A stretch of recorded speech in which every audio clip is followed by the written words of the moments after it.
لیکن مخلوق کا حق مارو گے تو اللہ معاف نہیں کرے گا۔ نمازوں میں سستی ہوگی اللہ معاف کر سکتا ہے، روزے میں سستی ہوگی اللہ معاف کر سکتا ہے، لیکن اگر آپ نے کسی کا حق مارا ہے تو اللہ معاف نہیں کرے گا جب تک کہ آپ کا وہ بھائی آپ کو معاف نہ کر دے۔ کتنے لوگ بیٹھے ہیں یہاں پر،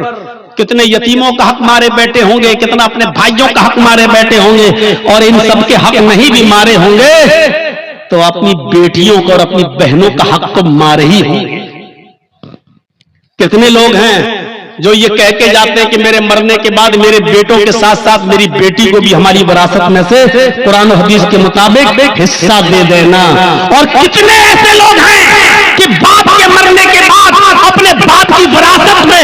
بیٹوں کے ساتھ ساتھ وہ اپنی بہنوں کو بھی حق دیتے ہیں، اور کتنے ایسے بھائی ہیں وہ مجھے بتائیں کھڑے ہو کر جنہوں نے اپنی پراپرٹی میں سے اپنی بہنوں کو بھی حصہ دیا ہو۔ حاجی صاحب ہیں، نماز پڑھنے جا رہے ہیں، لمبی داڑھی ہے، تہجد کی نماز پڑھ رہے ہیں، مر گئے لیکن اپنی پراپرٹی میں سے اپنی بہن کو حق دے کر نہیں گئے۔ ارے باپ کی پراپرٹی میں سے بھی حق ہے اور بھائی کی پراپرٹی میں سے بھی بہن کا حق ہے۔ بہن کو اللہ تعالیٰ نے لڑکی کو ہر طریقے سے حق دیا ہے، باپ بھی اپنی بیٹی کو دے گا، بھائی اپنی بہن کو دے گا، شوہر بھی اپنی بیوی کو دے گا، اور بیٹا ہے تو وہ بھی اپنی ماں کو، بیٹے کی پراپرٹی میں سے ماں کو بھی حق ملے گا۔ ایک عورت چاروں طرف سے حقدار ہے،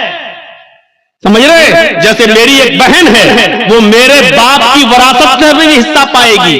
اور جرجیز کو جو حصہ ملا ہے یا جو ہم نے کمایا ہے اور خریدا ہے، پراپرٹی بنائی ہے، جرجیز کی پراپرٹی میں سے بھی وہ حقدار ہوگی، اور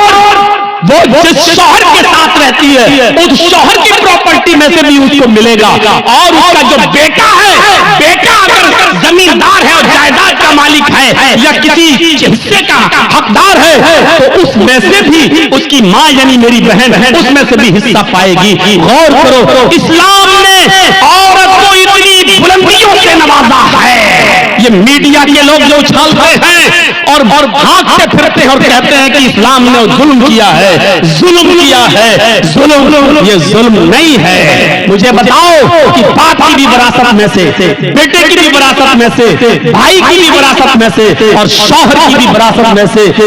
ایسا کون سا مذہب ہے اور ایسا کون سا سمپردائے ہے جو اپنے بہن، بیٹی، بیوی کو حق دیتا ہو؟ میرے بھائیوں،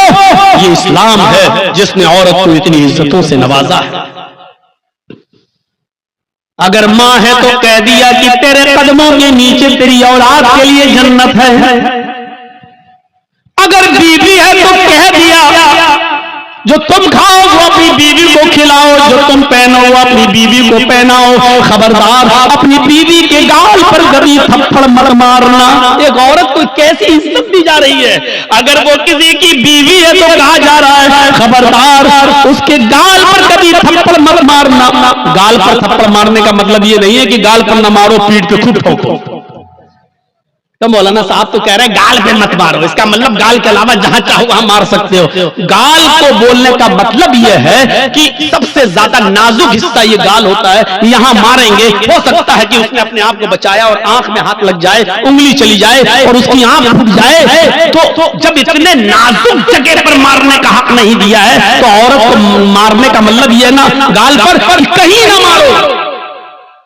کسی کنڈیشن میں دیا ہے اجازت، ہم اس طرف ابھی نہیں جانا چاہتے ہیں، پرمیشن دی ہے کسی کنڈیشن میں، لیکن اس میں بھی اتنے احتیاط کے ساتھ کہ تم ہلکی پھلکی مار سکتے ہو، وہ بھی تب جب آپ کی بیوی آپ کے منع کرنے کے باوجود اور پنچایت کا فیصلہ ماننے کے باوجود بھی آپ کے علاوہ کسی دوسرے مرد کو اپنے بستر پہ بلاتی ہے اور اس کے ساتھ رنگ رلیاں مناتی ہے اور سمجھانے کے باوجود بھی نہیں مانتی ہے، تو اب ایک آخری راستہ یہ ہے کہ اس کو ہلکی پھلکی مار سکتے ہو، لیکن اس وقت بھی گال پر نہیں، اور اتنی بھی نہیں کہ پیٹھ پر لکڑی اور ڈنڈوں کے نشان بن جائیں، اتنا بھی نہیں۔ اور جب آپ کی اس مار سے بھی وہ راستے پہ نہ آئے تب آپ طلاق کے بارے میں سوچیں، اور اس میں بھی مہلت دی کہ ڈائریکٹ 3 طلاقیں مت دو، طلاق۔